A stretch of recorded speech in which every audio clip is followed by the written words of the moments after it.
Bom, pessoal, vamos dar sequência aqui à nossa aula. Nós verificamos então no bloco anterior a relação da lei processual penal no espaço e agora a gente vai verificar ela em relação ao tempo. Bem, gente, quando a gente olha a relação quanto ao tempo, é sempre uma linha contínua visando sempre o progresso, né? E nós somos seres que evoluímos, nos adaptamos e temos as nossas necessidades sempre atualizadas, por assim dizer. E o direito, portanto, ele abandona aquela ideia de visão estática lá do direito positivo, em que não haveria necessidade de adaptação, para o direito dinâmico e ontológico, que o direito, portanto, ele é aquele que ele reflete a sociedade em que ele está inserido. Então, há sempre a necessidade de que, por meio do devido processo legislativo, se alterem as leis para que o direito seja eficiente, para que aquela determinada norma tenha uma aplicabilidade e traga um efetivo resultado na sociedade, certo? E isso não é diferente no âmbito do processo penal. Bem, principalmente por quê? Porque o nosso Código de Processo Penal ele é de 1941. Então, olha só como ainda há essa questão do tempo no nosso ordenamento jurídico, porque não houve uma atualização, principalmente depois da Constituição Federal de 88. Por quê? Porque o nosso Código de Processo Penal ele é influenciado pelo Código Rocco italiano, um código fascista, e na época que ele foi elaborado, ele era um instrumento para punir, e não pensado no processo penal como uma forma de garantia. Então, ao longo do tempo, nós precisamos de diversas alterações legislativas para adaptar esse processo penal para um viés mais garantista e mais de acordo com a Constituição Federal de 38 e também de acordo com as normas convencionais, as normas de direitos humanos que o Brasil internalizou aqui para o nosso ordenamento jurídico. Tá? É claro que a gente ainda tem muitas e muitas situações presentes na nossa legislação, notadamente porque ela é com influência lá do Código Rocco, e que a gente precisa ainda promover diversas alterações para que a gente tenha um sistema acusatório mais efetivo. Tá? Eu já fiz uma aula sobre sistemas processuais penais, a aula está disponível no curso popular da Defensoria e também está disponível no YouTube, tá? Se tiverem interesse. Então vamos focar aqui agora em relação ao tempo. Estabelecida essa premissa, gente, tá? Nós temos que ter em consideração aqui, eu coloquei como exemplo a fase do rito ordinário, tá? Então nós temos no primeiro momento uma fase de investigação, a fase do oferecimento da denúncia ou da queixa, o recebimento, depois a resposta à acusação. Nós temos a fase da absolvição sumária, a fase da audiência e instrução, a fase de alegações finais, memoriais, julgamento, sentença, fase recursal, trânsito julgado e execução, tá? Então, o que acontece? Se nesse inteirinho aqui, se nesse procedimento aqui houver mudança legislativa, como é que a gente vai resolver, gente? Principalmente, se a lei ela for mais benéfica, se a lei for mais gravosa, como é que a gente vai resolver no caso concreto qual é a norma que a gente vai solicitar para o magistrado aplicar naquele determinado caso, tá? É isso que a gente vai verificar. E, portanto, nós vamos para a Constituição, né, para a legislação, nós vamos para a jurisprudência e nós vamos também para a doutrina. No primeiro momento aqui, gente, é muito importante que a gente diferencie que existe o direito penal e o direito processual penal. O direito penal ele vai dizer respeito à relação jurídica do cidadão com o Estado a partir do contrato social em que o Estado se possibilita, através do abandono da vingança privada, de aplicar a lei penal, ou seja, de regulamentar uma ordem social e também garantir, é claro, as funções da pena, tá? Que isso é uma matéria mais ligada lá a uma aula de direito penal, tá? E já o processo penal, ele vai ser, na visão acusatória, uma garantia, mas também um instrumento de aplicação da lei penal, tá? Então, olha só. A Constituição Federal, tá? Em relação ao direito penal, ela vai trazer que, aqui no artigo 5º, e portanto uma garantia individual, tá, gente? A lei penal não retroagirá, salvo para beneficiar o réu.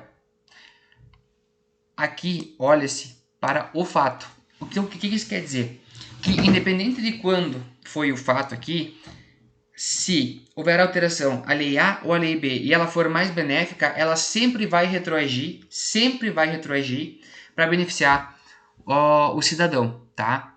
Se já houver o trânsito julgado, ela vai retroagir também. E aí o que a gente vai fazer enquanto defensor público? Solicitar para o juiz lá da execução penal para aplicar essa legislação mais benéfica, tá? Agora, gente, no processo penal é diferente. No processo penal vão ter várias questões que a gente vai ter que observar a depender da situação que nos é apresentada, tá? No direito penal é sempre essa regra. A lei mais benéfica sempre vai retroagir e a norma mais gravosa, ela nunca vai retroagir, tá? Salvo, claro, naquela situação em que o crime é permanente ou continuado, tá? Que daí é um entendimento do Supremo Tribunal Federal. Mas, em relação ao processo penal, nem sempre vai ser assim. Por quê?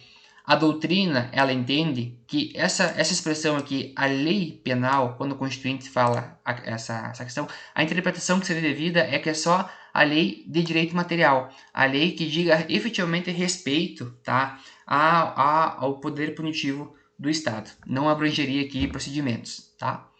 Bom, então como é que a gente faz para pensar direito processual penal? A lei, ela não faz essa divisão que eu vou apontar aqui, tá? Quem faz é a doutrina e a jurisprudência. A rigor, existem, para fins de prova objetiva, tá? E na doutrina majoritária, duas espécies de norma processual penal.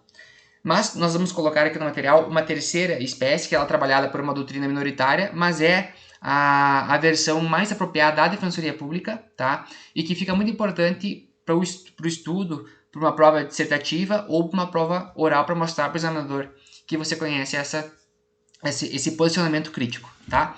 Então, vamos lá. Olha só. A primeira espécie de norma processual penal, eu vou colocar aqui, primeiro a gente vai estruturar, depois a gente vai explicar, tá? É a norma puramente processual. A segunda espécie é a norma mista, ou também denominada de heterotópica. E a terceira espécie que eu coloquei aqui, que é aquela posição que a gente é mais crítica, são as normas de garantia, tá? Então a gente vai explicar agora aqui as três, para a gente verificar como é que funciona. Gente, norma puramente processual, olha só, o próprio nome já nos diz, ela não tem carga lá do direito penal, ela vai ser uma norma que visa exclusivamente a questão do procedimento, tá? E que não vai interferir, portanto, nessa relação jurídica material aqui entre Estado e cidadão quanto à aplicação de eventual pena, tá? O que serve a norma processual penal? O objetivo do direito ele é sempre evoluir. E, notadamente, a nossa Constituição Federal, ela nos traz como uma garantia individual, tá? A duração razoável do processo, lá no artigo 5º, tá? E, além disso, o artigo 37 aqui, caput, traz também o princípio da eficiência. Então, essas normas processuais penais que vêm surgindo no Estado, eles vão visar justamente isso, aprimorar o sistema.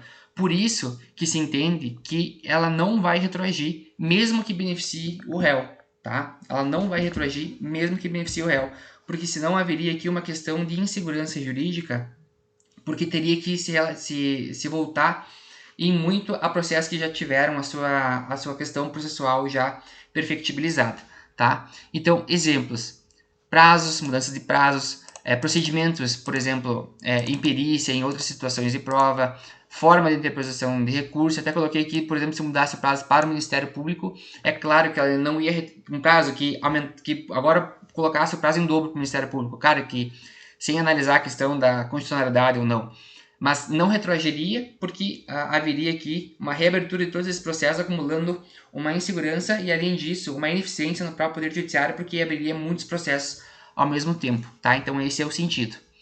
Mas, gente, como é que a gente vai fazer para verificar qual é a norma que a gente vai aplicar? A lei A ou a lei B? No tempo, né? São três critérios que, em relação, presta atenção, à norma puramente processual. São três critérios que a doutrina nos traz.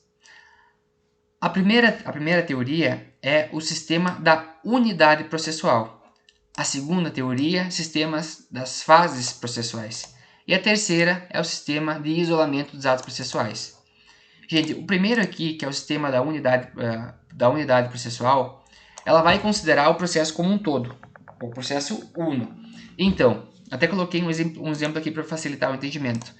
Se o processo penal ele começou aqui em 2010, na vigência da Lei A, e somente transitou em julgado em 2013, se houver uma modificação de norma puramente processual pela Lei B em 2011, tá? Esse processo que começou aqui em 2010, ele vai continuar sendo regulamentado pela Lei A, tá?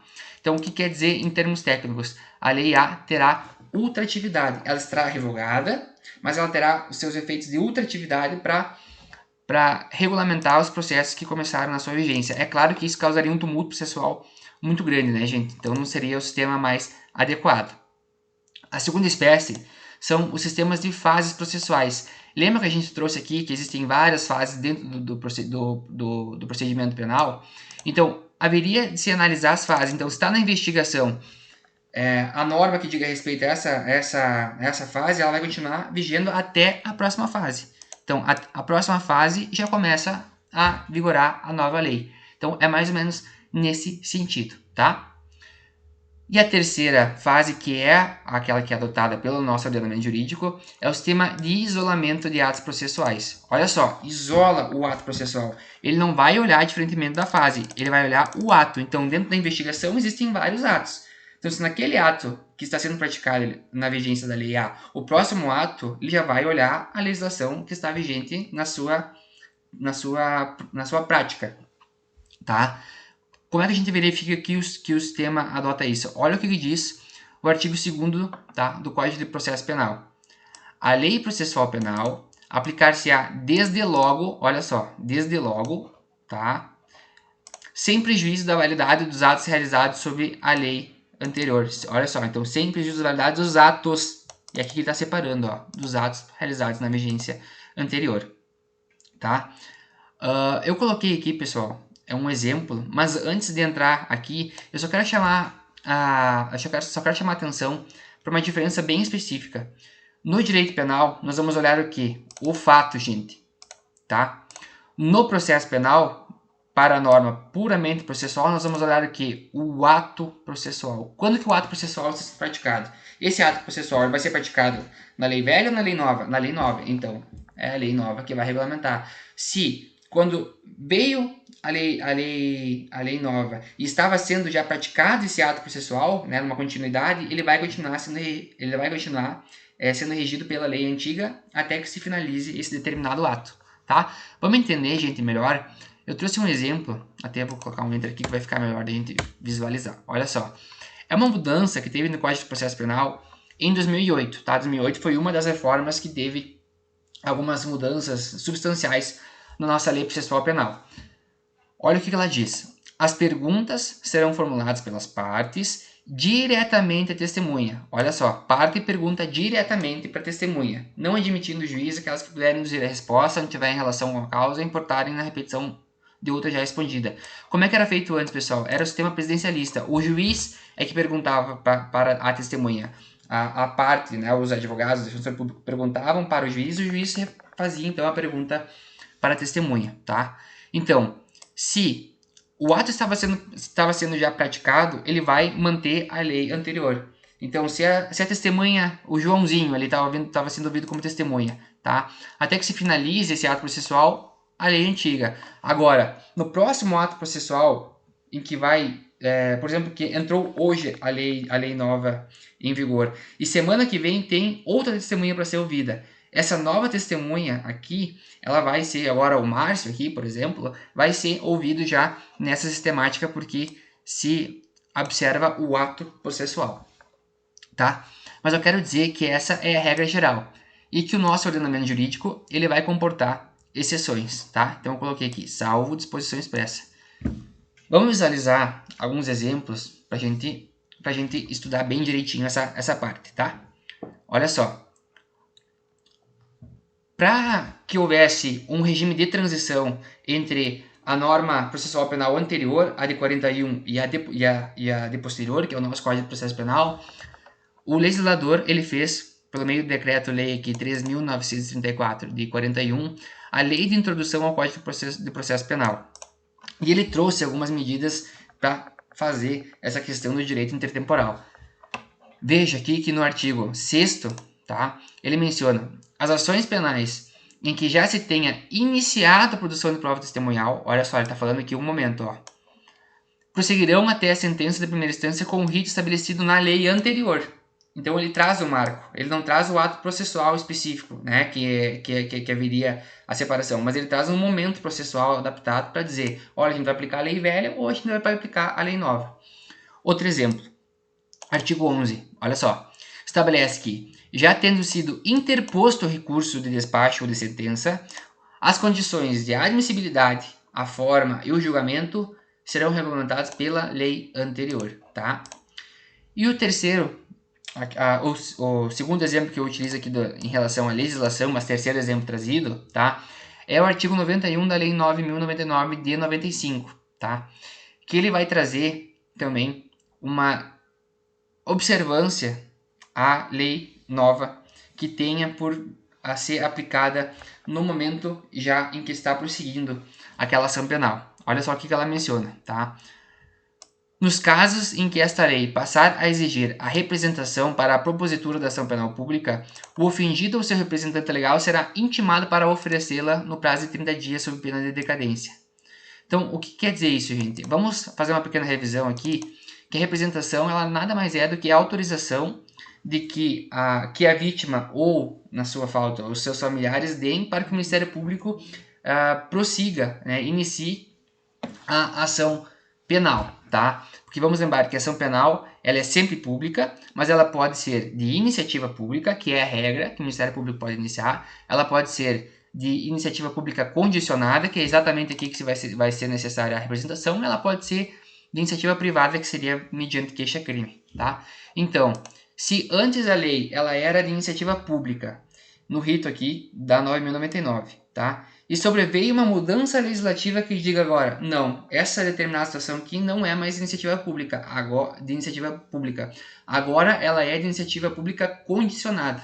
Então, veja aqui que para que se tenha essa adaptação, se há uma condição de prosseguibilidade, que o próprio legislador menciona aqui, a necessidade de representação da vítima em 30 dias, tá?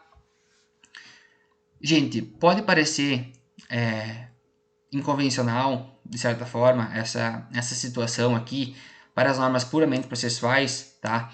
Por a rigor violar o artigo 5º da Constituição, da Lei Penal não retroagirá, mas a Corte Americana de Direitos Humanos já analisou em análise convencional essa questão. Aqui no caso contra Suriname, tá? Eu coloquei aqui. Não vou me arriscar a pronunciar aqui porque é um pouco estranho, capaz de eu pronunciar errado. Mas que ele falou o seguinte, a Corte falou o seguinte: a adoção da regra do tempus rege actum, ou seja, o ato processual rege o tempo, não afeta materialmente a persecução penal e não viola o princípio da legalidade. Então, tá tudo certo. Esse critério aqui, ele é válido, ele é constitucional, ele é convencional para fins, então, de entendimento das cortes superiores, tá? Tanto o Supremo Tribunal Federal quanto o Superior Tribunal de Justiça, bem como da Corte Interamericana de Direitos Humanos, tá? Então, verificado no primeiro momento a norma puramente processual, nós vamos agora verificar a questão da segunda espécie de norma, tá? Gente, vamos lembrar que o Código de Processo Penal ele vai nos trazer normas a rigor de organização, vai trazer como é que se organiza a situação jurídica processual, vai trazer normas de procedimento, como é que vai ser realizada a audiência, como é que vai ser realizada a perícia, por exemplo, mas ele vai nos trazer também normas que vão afetar essa relação jurídica material entre cidadão e Estado quanto à aplicação da pena ou alguma medida que diga respeito à liberdade. Vamos verificar como é que funciona isso, tá? Vejam, gente, aqui alguns exemplos, tá? Olha só, se o acusado, artigo 366 do CPP, tá? Se o acusado citado por edital não comparecer nem constituir advogado, ficarão suspensos o processo, olha só, e o curso do prazo prescricional. Aqui é a chave, tá? Podendo o juiz determinar a produção de prova antecipada, de consideradas urgentes, se for o caso, decretar a prisão preventiva no disposto do artigo 312, tá? Foi uma reforma que ocorreu lá em 96. Então, o que esse artigo está nos dizendo aqui, pessoal? Que é uma norma processual, tá? Que determina a suspensão do processo, mas também aqui o curso do prazo prescricional. Então, Quando ela fala que vai suspender o curso de prazo prescricional, ela está falando que vai suspender o prazo para que o Estado tenha a iniciativa, ou melhor dizendo, que o Estado tenha a eficiência, né, de finalizar esse processo penal dentro do prazo prescricional. Então, ele está afetando essa relação aqui jurídica material. Tá? Lembrando que a prescrição ela é uma prejudicial de mérito e, portanto, ela se aplica na questão como extinção de punibilidade se tiver ocorrido. Se extinguir a punibilidade, extingue o poder punitivo do Estado. Tá? Por isso que se diz que essa norma processual penal ela tem carga lá do direito penal. Tá bom? Olha só, outra situação, tá? Que é o artigo 60 do Código de Processo Penal, que nos traz o instituto da perempção. A perempção ela nada mais é do que uma sanção aplicada no âmbito processual por alguma inércia da parte, tá?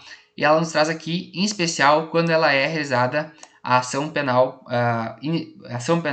pública de iniciativa privada se faz mediante queixa, tá? Olha só o que ele diz: considerar-se a peremptação penal nos casos: quando iniciada, essa querelante deixar de promover o andamento durante os 30 dias seguidos. Quando houver o falecimento do querelante ou sobrevindo sua incapacidade, não comparecido em juízo para prosseguir o processo dentro de 60 dias, tá? Ou qualquer das pessoas aqui relativas ao artigo 36. Quando o querelante deixar de comparecer sem motivo justificado a qualquer ato do processo a que deve estar presente, ou deixar de formular pedido de condenação nas alegações finais, tá? Ou quando, sendo querelante pessoa jurídica, essa se extinguir sem deixar sucessor. Então veja que se tiver qualquer tipo de alteração aqui que agrave a situação do réu, a exemplo aqui de trocar esse prazo, tá? Que venha trazer uma situação mais gravosa para o réu, ela não vai poder retroagir. E sobretudo se tiver uma situação mais benéfica, tá? para o réu, vai retroagir. Digamos que essa questão aqui ela seja abolida do ordenamento jurídico. Então, se tiver uma situação que beneficie, ela vai retroagir, tá? Por quê? Porque vai se aplicar aqui o entendimento do artigo 5º da Constituição Federal de que a lei penal não retroagirá. Olha só, a lei penal, como a lei processual penal ela tem a carga da lei penal, é que se aplica então aqui a questão do artigo 5º, observando sempre o fato, tá? Vamos continuar então com outro exemplo para a gente entender. Gente, na reforma que teve em 2008, que eu comentei anteriormente, teve aqui a inserção do inciso 4º, tá, no artigo 387, que ele menciona: o juiz, ao proferir sentença condenatória, fixará valor mínimo para reparação de danos causados pela infração, tá, considerando os prejuízos sofridos pelo ofendido. Então, é a possibilidade de que dentro do processo penal já se tenha a preocupação com a vítima em relação à reparação de danos. É claro que, conforme o entendimento do Superior Tribunal de Justiça, tem que haver um pedido prévio e específico para que se tenha essa situação, tá? Mas como é uma norma que ela vai dizer respeito a um certo conteúdo material, tá? Um conteúdo de reparação lá que diz respeito à própria infração e, portanto, de direito material, o Superior Tribunal de Justiça ele entendeu que essa norma aqui ela não pode ser aplicada a fatos ocorridos antes da vigência da Lei 11.719 de 2008, tá? Eu coloquei aqui a ementa, tá? Que o STJ entendeu dessa forma, tá? Então fica aqui também para vocês darem uma lida se quiserem aprofundar, tá certo? Então, para fins de prova objetiva, o que os examinadores vão exigir de vocês? Eles vão exigir que vocês conheçam a diferença entre norma puramente processual e entre norma mista ou heterotópica e a solução que vocês vão dar para o caso concreto, tá? Se vai observar o ato processual ou se vai observar o fato, e se vai retroagir ou se não vai retroagir, tá? É isso que a gente tem que saber nessa situação. Agora, indo para a visão mais crítica da Defensoria Pública, eu vou apresentar uma terceira espécie, tá, de norma processual que não aparece em prova objetiva, tá? Até agora não vi nenhuma, mas que se tem em provas discursivas e provas orais da Defensoria Pública uma maior importância. Bom, trata-se então das normas de garantia. Pessoal, o que vai ser o desafio aqui? Vai ser abandonar o critério utilizado na bifurcação entre as teorias que a gente mencionou antes, tá? A puramente processual e a mista e heterotópica. Por quê? Porque a gente vai utilizar aqui como parâmetro para ver qual a lei se aplica na relação do direito intertemporal, quando houver uma limitação ao direito de defesa, tá? Que diga respeito aos direitos constitucionalmente assegurados, em especial aqueles relacionados ao contraditório, ao devido processo legal e à ampla defesa, tá? Então a gente vai olhar, em vez do critério da relação jurídica material, de importação da norma material para dentro para processual, a gente vai olhar se houve, né? A gente vai se perguntar se houve aqui uma limitação do direito da defesa. Para essa teoria aqui, ela desafia uma lógica sistêmica entre o direito penal e o direito processual penal. Diferentemente das outras teorias, ela não vai afastar essas duas normas aqui. Ela vai, em verdade, juntar e ela vai fazer como se um sistema fosse de persecução penal. Até mesmo porque o Código de Processo Penal, a norma processual penal, ela é uma forma de limitação do direito penal. Portanto, não há como desassociar numa interpretação hermenêutica aqui o seu resultado, a sua eficácia dentro daquilo que ela se propõe, que é justamente o que? Normas de proteção ao indivíduo. É claro que o direito penal ela tem a sua função social, ela tem a função de controle social, mas ela muito mais é uma norma de proteção, né, do princípio da legalidade, da taxatividade, da ofensividade, dentre outros princípios que asseguram uma maior proteção ao indivíduo, tá? Ela vai ter a noção de que o processo penal ela é acessório, ela não vai se distinguir. Em contrário, além de ela ser acessório, ela vai ainda mais fortalecer essa ideia de limitação do poder punitivo do Estado. Tá? Então, para essa teoria aqui, o artigo 2º do Código de Processo Penal, até vamos olhar ele de novo aqui, para a gente lembrar. Vamos lembrar o que ele fala? Olha só. A lei processual aplicar-se-á desde logo, sem prejuízo da validade dos atos realizados sob a vigência da lei anterior, tá? Que é a questão aqui do isolamento dos atos processuais. Essa norma aqui, tá? Para a tese aqui das normas de garantia, ela vai se aplicar apenas às normas neutras, ou seja, aquelas que nem beneficiam e aquelas que nem prejudicam o réu, o acusado, o sujeito de direitos aqui. Essa é a proposta das normas de garantia. Eu vou dar um exemplo, pessoal, para ficar mais clara essa situação, tá? Vamos pensar que aqui Joãozinho cometeu um determinado fato criminoso, tá? Na data em que havia a vigência da lei que previa que o recurso era de 10 dias, tá?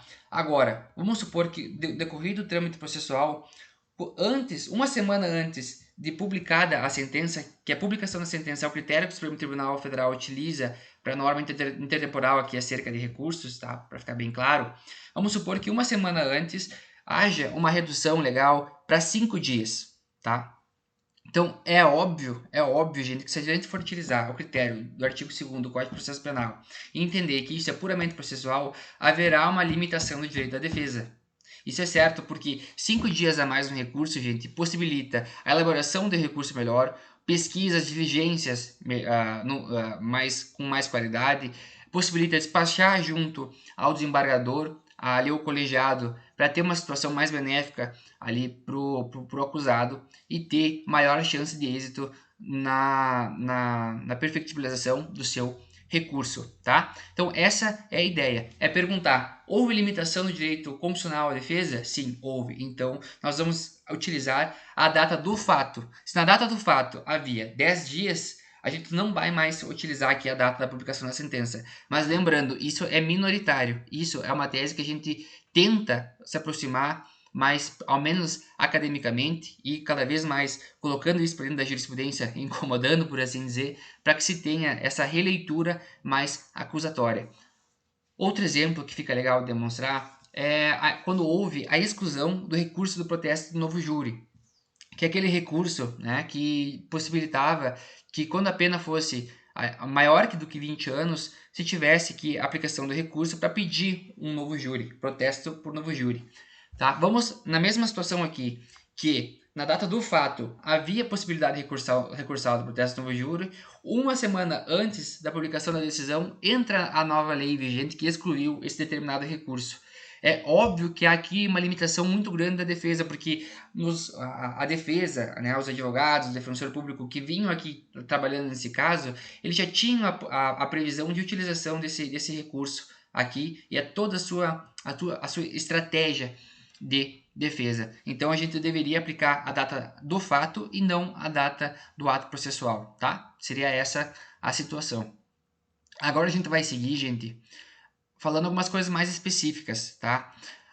Quanto às prisões cautelares, tá? A prisão temporária e a prisão preventiva, nós temos duas situações na doutrina. A primeira é uma corrente mais restritiva e a segunda é uma corrente mais extensiva, tá? A corrente restritiva ela vai dizer o seguinte, que a prisão cautelar ela tem a finalidade eminentemente processual e, portanto, não haveria carga do direito penal, carga do direito material e, nesse caso aqui, a gente olharia a lei vigente na data do ato processual. É dizer que, mesmo que houvesse uma nova hipótese de prisão preventiva ou uma nova hipótese de prisão temporária, a gente não olharia a data do fato, mas a gente olharia o fato gerador dessa questão cautelar, tá? O que não é aceito numa visão mais garantista, numa visão mais da Defensoria Pública. Ocorre, gente, que a tese majoritária, a corrente majoritária, é justamente a que tem o viés mais acusatório, tá? Que vai impedir que essa norma ela retroaja de forma a prejudicar o réu, considerando a data do fato, tá? Então a gente vai aplicar o artigo 5º caput, inciso 55 da Constituição Federal. Por quê? Porque como a prisão cautelar ela interfere no bem jurídico e liberdade, haveria sim uma carga de direito penal, uma carga do ius puniendi aqui dentro do Estado, tá? Até mesmo, gente, porque a prisão preventiva aí, pelo menos aí quase metade do nosso sistema carcerário é prisão preventiva. É a regra no nosso sistema que primeiro se prenda, principalmente quando você é negro, principalmente quando você é pobre, principalmente quando você é vulnerável, a pessoa em situação de rua, enfim, para depois verificar se é o caso ou não da liberdade, tá? Isso com a influência do Código Louco, que nós temos ainda instituído no nosso Código de Processo Penal de 2023 a liberdade provisória, tá? Provisória quando a prisão é que deveria ser provisória, tá? Claro que não aqui falando como uma regra específica do nosso sistema, porque há as situações democráticas, enfim, que realmente funcionam, mas ainda há uma realidade de parte do nosso sistema aqui hoje no Brasil, tá? Isso é evidente até mesmo nos relatórios da Comissão Interamericana de Direitos Humanos, tá? Gente, aqui quanto à prisão preventiva, tem uma disposição específica, tá? Que é o Decreto-Lei número 3.931 de 41, que ele diz respeito à lei de introdução do Código de Processo Penal. Ele fez as regras de as regras de transição aqui da lei anterior ao CPP de 41 e no momento que o CPP estava vigente. Ele dizia o seguinte: a prisão preventiva e a fiança aplicar-se-ão os dispositivos que forem mais favoráveis, ou seja, aquilo que foi mais favorável ao acusado, ao réu, tá?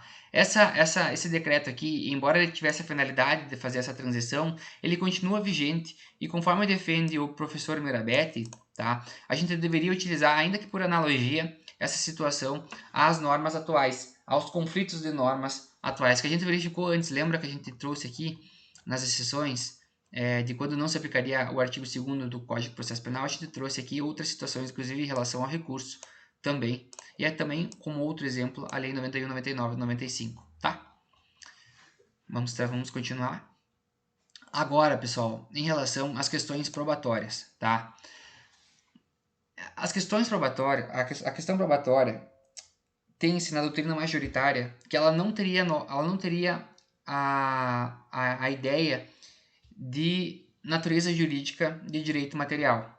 É dizer, então, que a gente vai aplicar, conforme a doutrina majoritária, o artigo 2º do Código de Processo Penal, a regra do isolamento dos atos processuais em relação às questões probatórias, tá? Só que a gente traz críticas a esse entendimento, notadamente a partir da teoria das normas de garantia que a gente verificou anteriormente, porque é óbvio que em algumas situações isso vai interferir na relação jurídica entre o cidadão e o Estado quanto ao poder punitivo, tá? Basta a gente verificar aqui nas testemunhas se na data do fato cometido era possível arrolar no procedimento 10 testemunhas e na data do ato realmente efetivo, uma semana antes veio uma redução para 5 testemunhas, gente, é óbvio que 5 testemunhas a mais, 5 testemunhas a menos, ela vai interferir no direito de defesa. Ela vai diminuir consideravelmente o substrato da defesa para convencimento do magistrado. Por exemplo, no que diz o artigo 156 do Código do Processo Penal, que diz que incumbe o ônus da prova a quem alega. Se o réu alegar aqui uma excludente de ilicitude, por exemplo, é óbvio que uma, duas, três testemunhas a mais vai fazer muita diferença no convencimento do magistrado, para que ele reconheça essa excludente da ilicitude e, por conseguinte, a excludente do crime, tá bom? Outro exemplo é a cadeia de custódia da prova. Aqui, gente, ela foi positivada, a cadeia de custódia da prova, que diz respeito à garantia do princípio da mesmidade, ou seja, para garantir que a mesma prova produzida, colhida, ela é a mesma que está sendo análise judicial, tá? Que está sendo analisada pelo magistrado, para que não haja nenhuma intercorrência nesse inteirinho aqui de trazer a prova para o magistrado. Ela ela foi positivada apenas na lei anticrime aqui de 2019, tá? Mas é óbvio que essa lei aqui ela deve retroagir para beneficiar o réu, porque ela traz um dever do Estado, nada mais do que efetivar o direito contraditório e o direito da ampla defesa. Isso é apenas uma regulamentação. Isso já é um dever do Estado de garantir todos os meios possíveis para que a defesa saiba de como essa prova chegou, como essa prova foi produzida, quem colheu a prova, se o saco ali, por exemplo, de uma apreensão de drogas foi aberto, quem que abriu, quando, enfim, para que se tenha a máxima defesa possível, tá? Então a gente vai defender também aqui a retroatividade das regras da cadeia de custódia quando beneficiam o réu, tá? Mas isso a gente, lembrando, é minoritário na doutrina, tá? Mas vamos lembrar aqui que o próprio professor Gustavo Badaró, ele traz aqui a problemática dessa questão, porque havia um ato normativo secundário, que é a portaria número 82 de 2014, tá, do Ministério da Justiça, tá, em relação aqui à segurança pública, determinando a observância, olha só, aqui da cadeia de custódia. Então, é mais um argumento de que é um dever do Estado, e a regularização formal, legislativa, ela é apenas uma questão de maior segurança jurídica, tá?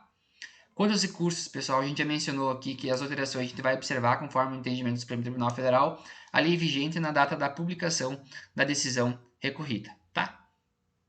E lembrando aqui também, conforme o professor Gustavo Badaró nos ensina, que as sentenças escritas, tá? As sentenças dos processos físicos, quando é que se considera publicado?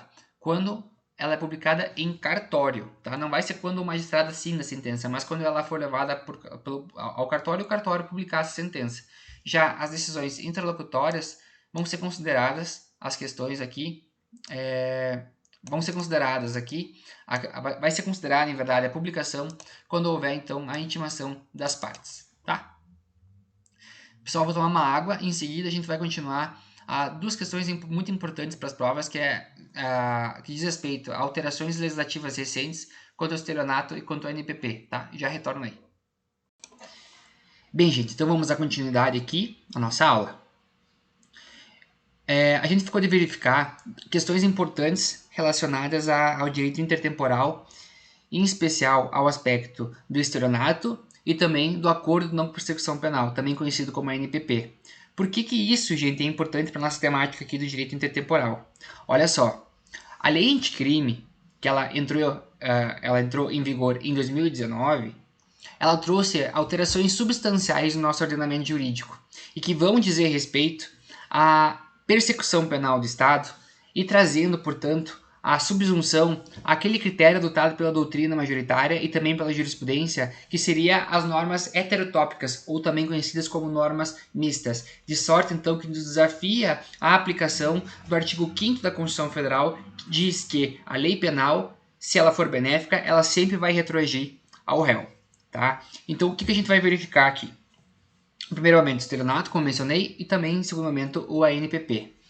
Gente, em relação ao estelionato, tá? Que é o crime lá positivado no artigo 171 do Código Penal, para quem não se recorda, é aquele crime que diz assim: obter para si ou para outrem vantagem ilícita em prejuízo alheio, induzindo ou mantendo alguém em erro mediante artifício, ardil ou qualquer outro meio fraudulento. Ou seja, é um crime patrimonial em que o estelionatário ele se utiliza de um meio para que a vítima espontaneamente entregue aquele determinado bem jurídico para que se consuma, então, a questão do prejuízo alheio e a vantagem em favor do estelionatário, tá?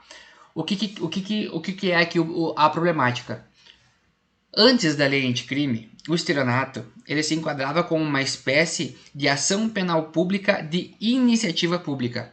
O que isso quer dizer? Que o Ministério Público ele podia, na sua discricionariedade, verificado que se tratava de subsunção do fato a esse artigo específico, ao artigo 171, ele podia, sem outros requisitos, oferecer a denúncia, tá? E provocar, portanto, a persecução penal do Estado. O que acontece, gente? Com a lei anticrime, foi positivado aqui o parágrafo 5º, tá? Do artigo 171, e que tornou o crime de estelionato uma espécie de ação pública de iniciativa pública, mas condicionada à representação. O que isso quer dizer? Que o Ministério Público ele não vai poder mais oferecer a denúncia sem que haja esse requisito aqui, essa condição específica de representação da vítima ou dos seus respectivos familiares na ausência da vítima. Vamos lembrar que a representação ela nada mais é do que uma autorização daquele que detém o bem jurídico que foi violado para que então, né, o órgão responsável pela provocação do ius puniendi, para que ele então provoque o Poder Judiciário para aplicação da lei penal nesse determinado caso. Então, a regra, a partir da lei da lei anticrime, é que então se necessita da representação para iniciar a ação penal. Salvo em algumas situações em que a vítima for, tá? Aqui traz a exceção, ou seja, que continua sendo de iniciativa pública, tá? Até vou colocar aqui, salvo se a vítima for, vou colocar em vermelho aqui que é a exceção. Administração pública direta ou indireta, criança ou adolescente, pessoa com deficiência mental ou maior de 70 anos de idade ou incapaz. Só atenção aqui, gente, que eu já vi questão de prova focando nisso aqui, ó. Pessoa com deficiência mental, ou seja, se for uma deficiência física, não vai se aplicar a exceção, tá? O que nos traz essa ideia aqui, gente? Se a lei ela passa a exigir a representação, é óbvio que há uma redução do poder punitivo estatal. Porque se antes não necessitava uma condição de representação, não se necessitava da autorização da vítima ou dos seus representantes legais na sua ausência, era muito mais fácil a provocação do Poder Judiciário para a aplicação da lei penal. E, portanto, há aqui um conteúdo de direito penal relacionado à ação penal, tá? E, de certa forma, aqui nós deveríamos sempre defender a retroatividade da lei penal mais benéfica. Mas esse não foi o entendimento inicial do Superior Tribunal de Justiça, de forma que a Corte Cidadã, ao meu ver aqui, ela se equivocou e fez uma espécie de derrotabilidade lá do artigo 5º da Constituição Federal, no respectivo inciso que traz a obrigatoriedade da retroatividade da lei penal mais benéfica. Tá? O que entendeu o STJ? O STJ ele fez, na sua análise, uma diferenciação, que também é trabalhada na doutrina, de uma questão de procedibilidade e de uma questão de prosseguibilidade. Eu vou repetir, gente. Uma questão de procedibilidade e uma questão de prosseguibilidade. Tá, Marcos, mas qual que é a diferença? Gente, vamos pensar aqui na linha processual, na linha do tempo, quando é oferecida a denúncia e quando é recebida a denúncia. Antes dessa fase aqui mencionada, do oferecimento da denúncia, nós temos aqui que ter todo o preenchimento das condições para que se inicie a ação penal, no que se enquadra, a rigor, a representação. Já na questão da prosseguibilidade, nós verificamos, como o próprio nome diz, prosseguir a ação penal, ou seja, já existe ação penal, já há aqui a angularização processual e já há a transformação aqui do acusado em réu. Então, para o STJ, o legislador ele teve um silêncio eloquente, no sentido de que ele apenas mencionou uma questão de procedibilidade, ou seja, que essa nova análise judicial ela se aplicaria apenas a situações em que não houvesse o oferecimento da denúncia, porque se foi oferecida a denúncia seria uma questão de prosseguibilidade, certo? Então o STJ aqui até trouxe pela terceira seção, tá? E vamos lembrar aqui que a terceira seção, ela é o órgão que dentro da Corte Cidadã, que referente à matéria penal, ela vai pacificar as determinadas controvérsias, trazendo assim uma maior segurança jurídica. É a composição da quinta e da sexta turma do STJ, tá? Olha só, gente, a emenda que foi a respectiva. Olha só, o que eles falam. Em relação ao aspecto material, tem-se que a irretroatividade do artigo 171, parágrafo 5º do Código Penal, decorre da própria mens legis, pois, mesmo podendo, o legislador previu apenas a condição de procedibilidade, que é aquela questão que eu falei, como se fosse um silêncio eloquente, ou seja, um silêncio intencional do legislador. Nada dispondo sobre a condição de procedibilidade. Ademais, necessário ainda registrar a importância de se resguardar a segurança jurídica e o ato jurídico perfeito, quando já oferecida a denúncia. Tá, pessoal? Qual que é a crítica que a gente vai fazer aqui, analisando o que a gente está tratando de estudo para a Defensoria Pública? Gente, isso aqui, segurança jurídica e ato jurídico perfeito, para fins de flexibilizar o artigo lá do artigo 5º da Constituição Federal, do respectivo inciso que traz a obrigatoriedade da retroatividade da lei penal mais benéfica, isso não vai ter como flexibilizar, gente. Isso não vai ter por quê?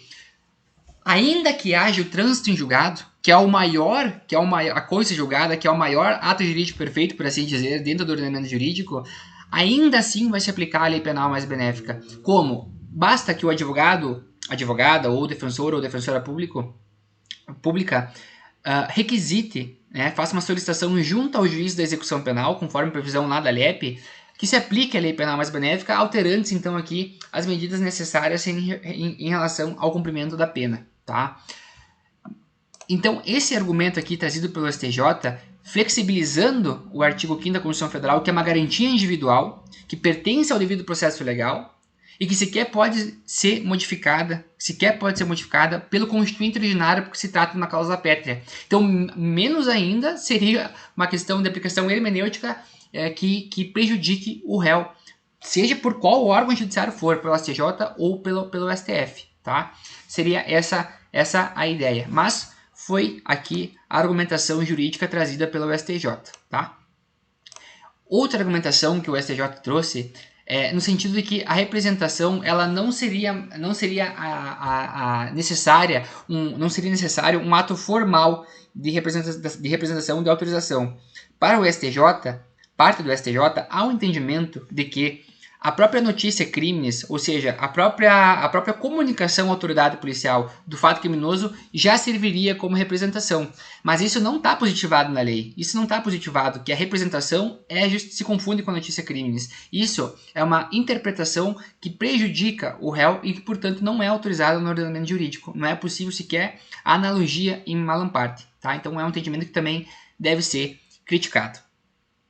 Então, gente, eu coloquei aqui no material as críticas a esse entendimento do STJ, tá?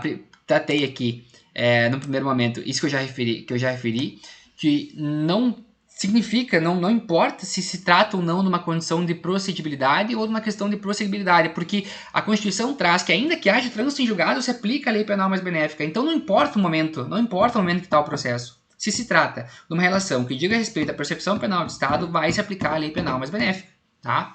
Segunda crítica, que é essa questão aqui de que não se entende que a denúncia seja um ato jurídico perfeito a ponto de afastar a retroatividade penal mais benéfica, até porque o ato jurídico é um direito fundamental do cidadão e não do Estado, tá? De primeira dimensão para proteger o Estado e não fundamental deste para condenar. Lembrando, processo penal, garantia, sempre. E nunca nós temos que adotar a ideia que era adotada no Código Penal Rocco, de que o processo penal seria um instrumento para punir. Não, ele é garantia, tá? E até coloquei aqui, gente, ora, se cabe revisão criminal de coisa julgada em favor do réu, por que a gente vai discutir aqui da questão de tornar o processo penal como algo que estigmatiza, algo, porque o processo penal ele é algo que interfere na vida da pessoa, na vida da sua respectiva família, porque na realidade fática, a presunção de inocência ela não é aplicada pela vizinhança, pela família, muitas vezes, que já tem a pessoa apenas de ouvir falar da possibilidade de que ele cometeu o fato, a sociedade, em regra, já condena, a mídia já condena. Então, o processo penal ele é muito sério, tá? Então, tem-se essa crítica. Gente, esse critério aqui que eu mencionei do STJ, que é o critério, lembrem aqui, até vou colocar aqui, ó, Já coloquei em verdade aqui, ó. O oferecimento da denúncia, tá? Vamos cuidar que a prova objetiva traz recebimento da denúncia. Então, cuidado. Tá? Vai se aplicar esse entendimento para o STJ, conforme esse entendimento, no momento em que não ainda oferecida a denúncia. Mas, gente, ocorre que com toda essa argumentação fática, toda essa argumentação fática e jurídica que eu trouxe aqui, das críticas, o assunto foi para o plenário do Supremo Tribunal Federal.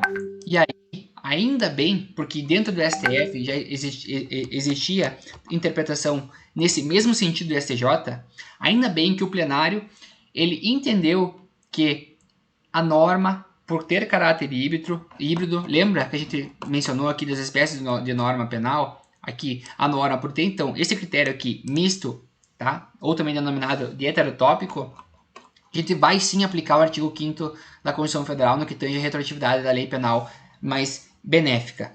Então, o que o STF adotou como solução? Tá? Então, derrubando aquele entendimento do STJ.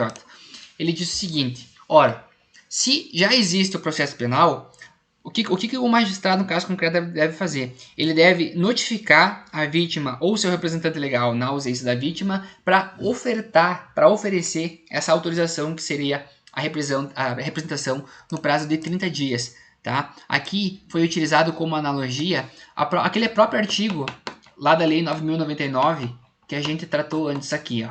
Vou pegar aqui para vocês. Artigo 91 da Lei 9.099/95. Lembra que ele fala, nos casos que essa lei passe a exigir representação para a propositura da ação penal pública, o ofendido ou seu representante legal será intimado para oferecê-lo no prazo de 30 dias sob pena de decadência. Então se utilizou essa norma aqui numa analogia em bonum partem, para o réu, tá? Então, muito cuidado com isso, pessoal, nas provas, sobretudo provas objetivas no primeiro momento e também provas discursivas, caso o magistrado tenha aplicado esse entendimento aqui já aqui revisto pelo Supremo Tribunal Federal, tá? Gente, eu trouxe aqui um HC do STJ, que foi posterior a esse entendimento aqui do STF no plenário, e que o STJ acompanhou o entendimento do STF. Então, me parece que dentro do STJ realmente não vai haver aí uma resistência, tá? Trouxe aqui a notícia, depois vocês podem dar uma olhadinha. Vamos partir agora para a análise do acordo de não persecução penal. Gente, para quem ainda não estudou o acordo de não persecução penal, ele é uma espécie de um negócio jurídico efetuado dentro do processo penal, tá? Para fins de quê? Para fins de evitar que se tenha o processo penal, para fins de evitar que se tenha toda a persecução penal, que é, a rigor, muito prejudicial para o réu, mediante preenchimento de alguns requisitos previstos lá no artigo 28A.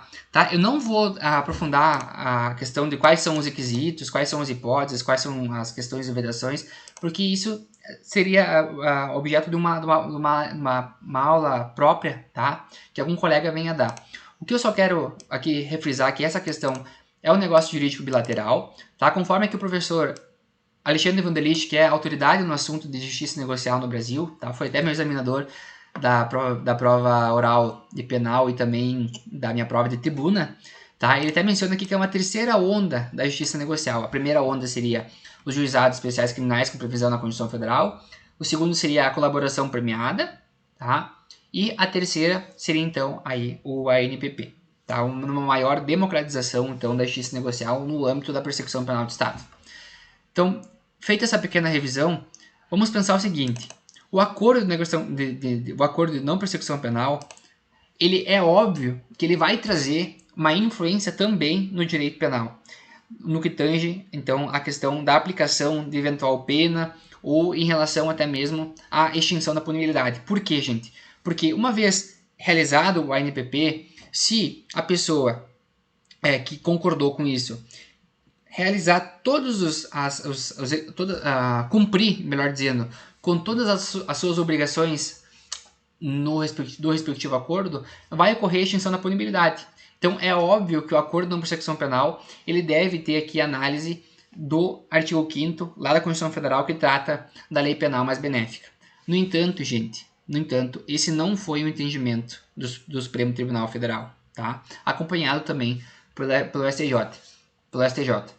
Para as cortes superiores, o ANPP ele seria um instituto apenas de aplicabilidade, de aplicação pré-processual, ou seja, antes do recebimento da denúncia. O recebimento da denúncia é quando se então teria aqui a questão efetivamente da formação processual.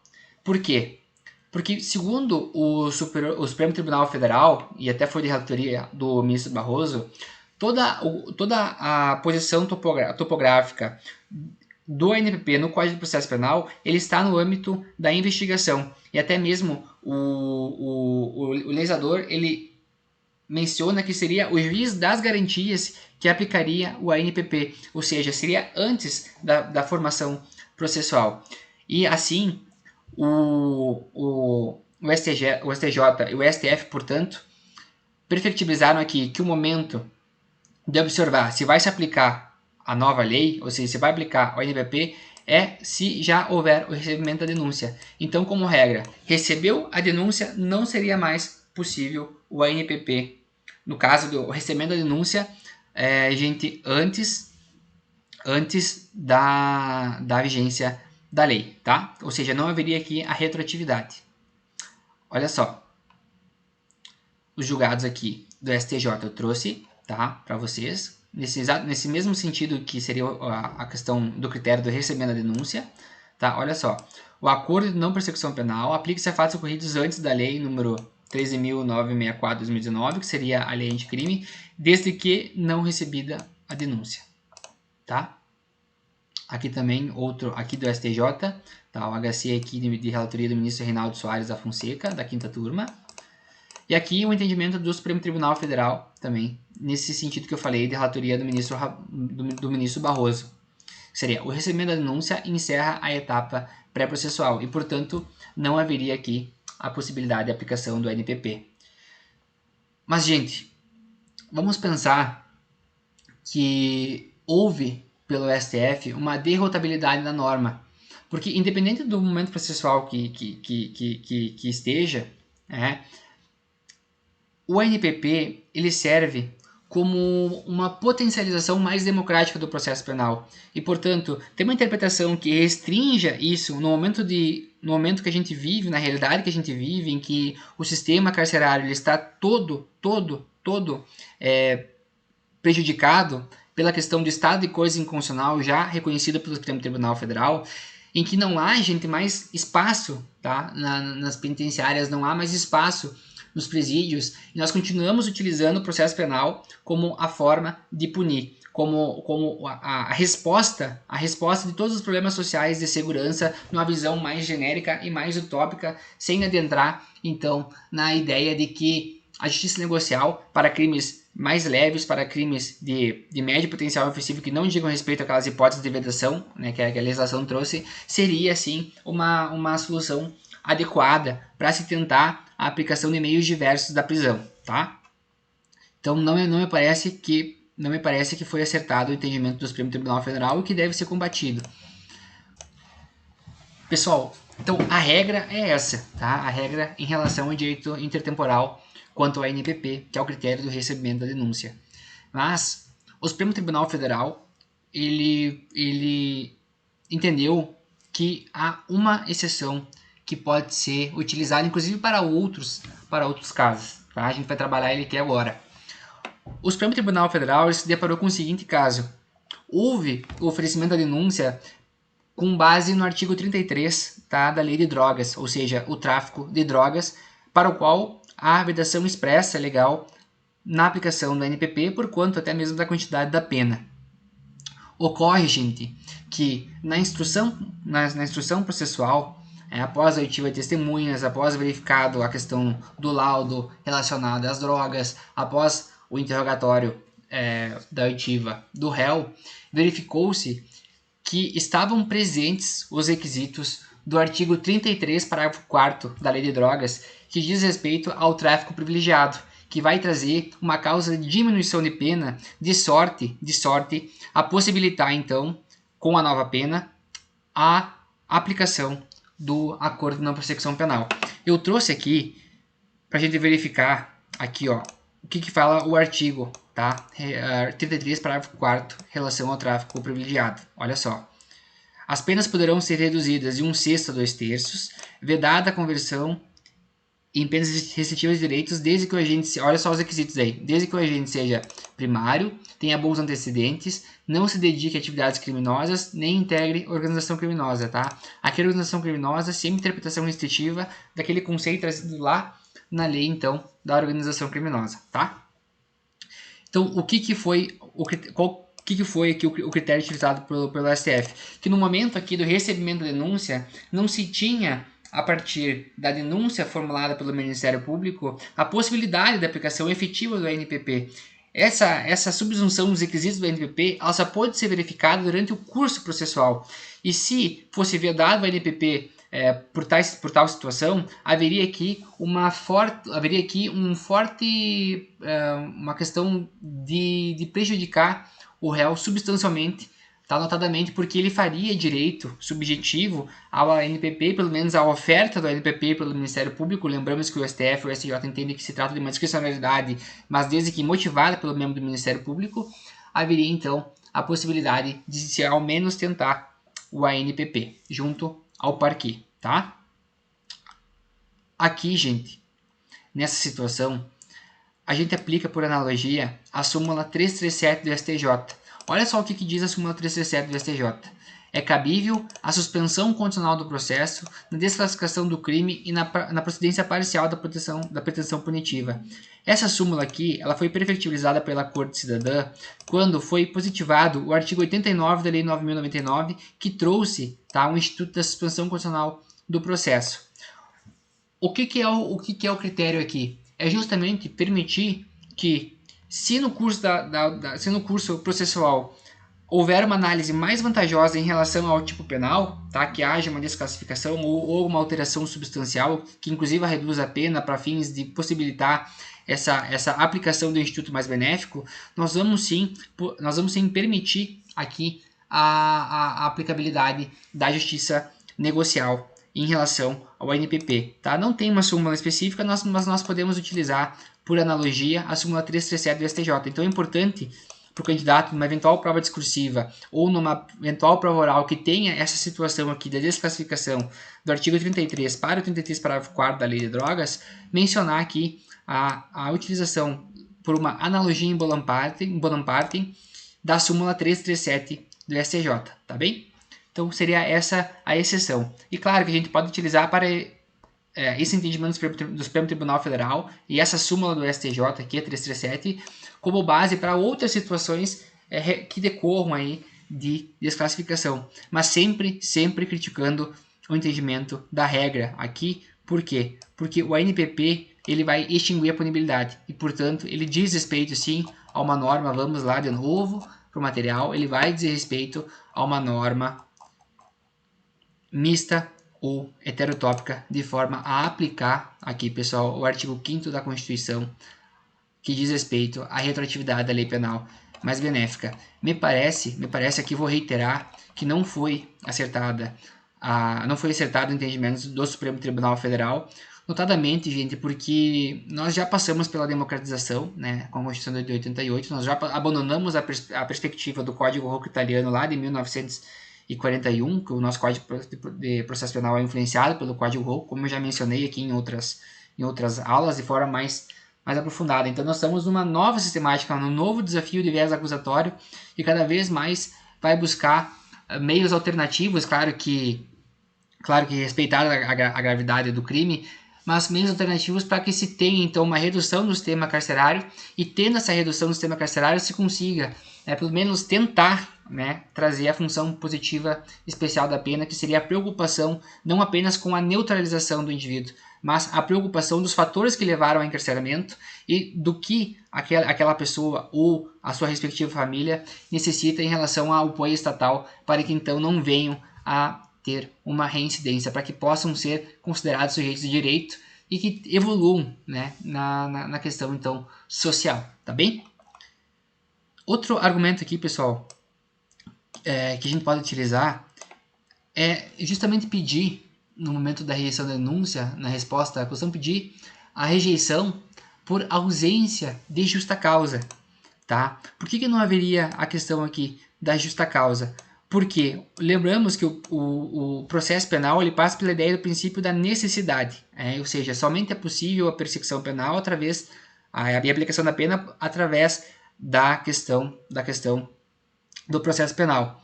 E nesse caso aqui, não seria necessário o processo penal, não seria necessária a extigmação da pessoa, sujeitar a pessoa ao processo penal, porque a legislação ela autoriza a justiça negocial, ela autoriza que, claro, que preenchidos os requisitos, se aplica uma situação mais vantajosa que não aquela tradicional aplicação, então, do ius puniendi, tá? Então, não haveria aqui uma justa causa para o processo penal, já que permitido pelo próprio legislador para situações semelhantes, apenas aqui utilizando seu critério, o momento processual em que está, não seria um argumento razoável. Finalizando aqui, gente, eu trouxe em relação a toda a temática, tá, do direito intertemporal, eu trouxe aqui algumas questões de prova para a gente verificar como é que cai, tá? Vamos lá. A Defensoria Pública aqui de Mato Grosso, 2016. Olha só o que diz a questão. Quanto à eficácia temporal, a lei processual penal, aí a alternativa A, aplica-se somente a fatos criminosos ocorridos após sua vigência. Nós verificamos que não, né, gente? Nós verificamos lá no artigo 2º do Código de Processo Penal que ele vai aplicar-se-á desde logo, tá? Não precisa analisar a questão de beneficiar ou prejudicar o réu quando puramente processual. Alternativa B, tem aplicação imediata, sem prejuízo da validade dos atos já realizados. Certíssimo, pessoal. É o que diz o artigo 2º do Código de Processo Penal, tá? As outras aqui, vigora desde logo, tendo sempre efeito retroativo, né? Nós verificamos que não, né? Que o próprio artigo 2º aqui diz que não vai retroagir. Alternativa D, tem aplicação imediata nos processos ainda não instruídos. Olha só, ele está trazendo aqui, lembra o sistema da fase processual? Nós não adotamos o sistema da fase processual, nós adotamos o sistema do isolamento dos atos processuais. Então, cuidado.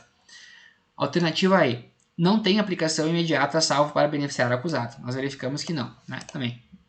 Agora, outra questão. Olha só, a Defensoria Pública aqui, 2015. Vejam aqui, gente. Interessante essa questão. Alberto e Adriano foram presos em flagrante delito.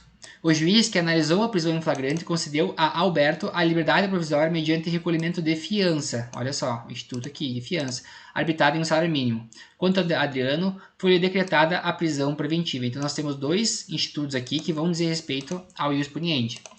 Antes que o autuado Alberto recolhesse o valor da fiança e que a Defensoria Pública impetrasse habeas corpus em favor de Adriano, entrou em vigor Lei Processual Penal nova mais gravosa que tratou da fiança. Vejam aqui, ó, lei penal mais gravosa em relação à fiança, quanto da prisão preventiva. Nessa situação, a Lei Processual Penal nova que tratou da fiança aplicar-se-á desde logo, sem prejuízo da validade dos atos realizados sob a evidência da lei anterior. Entretanto, a prisão preventiva aplicar-se-ão dispositivos que forem mais favoráveis ao interessado. Bom, gente, essa questão aqui está errada. Por quê? Quando ele menciona que a lei processual nova que tratou da fiança, tá, de forma mais gravosa, ela vai aplicar-se desde logo sem prejuízo das validades dos atos realizados da lei anterior, ela está equivocada, porque a fiança ela vai ter aquela carga do direito penal, tá, porque ela vai dizer respeito, inclusive, uma possibilidade de uma medida cautelar diversa da prisão, e portanto aqui ela fere no que tange a liberdade, ela não poderia prejudicar o réu de forma a retroagir dessa forma, tá? Outra questão, gente, aqui quanto à prisão preventiva, olha só, aplicar-se uns dispositivos que forem mais favoráveis ao interessado. Essa parte aqui está certa, lembra até mesmo que nós verificamos na legislação lá de 1941, naquele decreto que trata da transição, que eu trouxe aqui, olha só, deixa eu até... Aqui, ó, no artigo 2º, que ele menciona a prisão preventiva e a fiança aplicar-se-ão dispositivos que forem mais favoráveis. Ele trata também a própria questão aqui da fiança, tá? Então, essa norma, conforme eu já tinha mencionado na aula, o professor Mirabete, que é uma posição favorável à Defensoria Pública, ele menciona que não foi revogado. Então, ele vai se aplicar por uma analogia in bonum partem a qualquer alteração de transição que seja necessária na analisação processual penal, tá? Então, por isso que essa questão aqui ela está errada. Vamos prosseguir. Bom, pessoal, aqui, prova também, aqui, registral notarial, TJ Santa Catarina 2023, tá? Olha só, João praticou um crime em 4/4/2020. Em 21/7/2021 foi oferecida ação penal, tendo a condenação sendo proferida em fevereiro de 2022. Antes do julgamento da apelação, interposto em 10 de maio de 2022, entrou em vigor a alteração legislativa estritamente processual. Olha só, estritamente processual, tá? Que alterava todo o regramento sobre a matéria da primeira instância, trazendo benefícios para o acusado, mas prejuízo em relação aos outros aspectos. Nessa ação apresentada, a nova lei processual. Aqui, pessoal, nós vamos verificar a resposta correta. Até esqueci de colocar qual foi a correta aqui, mas vamos trabalhar todas. Deve ser aplicado ao caso, limitando-se aos dispositivos que forem benéficos ao acusado. Nós verificamos que não. Deve se aplicar ao caso, uma vez que ainda não ocorreu o trânsito em julgado. Né, pessoal, lembramos aqui que o Código Penal não fala em fase, não fala em atos processual específico. Não deve, alternativa C, não deve ser aplicada ao caso, uma vez que se aplica desde logo, sem prejuízo da validade dos atos realizados na audiência anterior. Certíssimo, gente. Até vou colocar aqui, ó, certíssimo. É o que diz na literalidade o artigo 2º do CPP. Lembram, gente, eu até vou reiterar aqui que nós temos as duas espécies, para fins de prova e doutrina majoritária, duas normas principais do processo penal, a puramente processual e a norma mista ou heterotópica. A norma puramente processual, nós vamos adotar aqui o sistema da imediatidade, ou seja, o isolamento dos atos processuais. Lembrando que o artigo 2º do Código de Processo Penal, ele vai dizer o seguinte, vai se aplicar desde logo, tá? Respeitada a validade das anteriores e não vai retroagir, nem se beneficiar, nem se prejudicar, tá? Vamos aqui para mais uma questão. Deixa eu achar aqui. Vamos lá. Aqui, pessoal. Promotor, Santa Catarina 2023. No ordenamento jurídico brasileiro, em regra, a lei processual penal será aplicada com fulcro no princípio tempus lite. Não, pessoal, lembra que é o tempus rege acto, ou seja, o tempo rege o ato, é o isolamento do ato processual. Aqui, o que está falando tempus lite é o critério lá do direito penal que estudaria o fato, o que não é adotado ali no artigo 2º do Código de Processo Penal. Outra questão para promotor, lá do Pará. A lei processual penal, quanto à sua eficácia temporal, não terá aplicabilidade imediata, salvo em benefício do réu. Já verificamos que não. Aqui mais uma questão da PGR 2022. Olha só, de acordo com o artigo 2º do Código de Processo Penal, a lei processual penal não retroagirá, salvo para beneficiar o réu, sendo válidos os atos praticados na sua vigência. Né? Olha só, aqui nós já verificamos que isso aqui também está equivocado. De acordo com a jurisprudência do Superior Tribunal de Justiça, a exigência de representação do crime de estelionato introduzida pela lei anticrime é aplicável aos inquéritos e processos em andamento quando a sua entrada em vigor, enquanto não houver o trânsito em julgado. Lembramos, gente, que o entendimento que tinha sido perfectibilizado pela CJ, pela terceira sessão, era o critério do oferecimento da denúncia, não o trânsito em julgado, tá? Essa questão aqui ela me parece estar desatualizada, porque lembramos que o Supremo Tribunal Federal,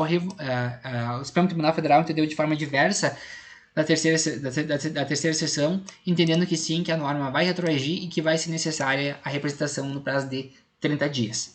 E por último a questão, TJ analista aqui do Tribunal do Rio Grande do Sul, a competência para a aplicação da lei mais benéfica ao réu, quando transitada em julgado, a sentença condenatória está no Tribunal de Justiça em sede de revisão criminal. Tá? Não, gente. Quando nós tivermos em relação a uma norma mista ou heterotópica, nós tivermos essa relação que tem a carga do direito penal, nós não vamos utilizar a revisão criminal, e sim a utilização da via da ALEP, da execução penal, requerendo a aplicação da lei penal mais benéfica ao próprio juiz da execução penal. Tá? Esse entendimento aqui ele está positivado na súmula número 611 do STF. Tá bem, pessoal? Essa foi a aula, então, sobre direito processual penal no espaço e no tempo. É um assunto difícil, um assunto que envolve, ao mesmo tempo, uma conceituação doutrinária, mas também uma aplicabilidade prática, porque se tem, então, essa sucessão de leis para a gente verificar qual que a gente vai aplicar no caso concreto. Qualquer dúvida, pode me mandar e-mail, tá? Eu deixei o e-mail aqui em cima. Tá, pessoal? Qualquer coisa, eu fico à disposição para ajudar. Eu quero dizer que vai dar certo, a gente se mantém estudando e é literalmente uma fila, gente. É literalmente uma fila. Eu sempre costumo dizer que o estudo é uma semente.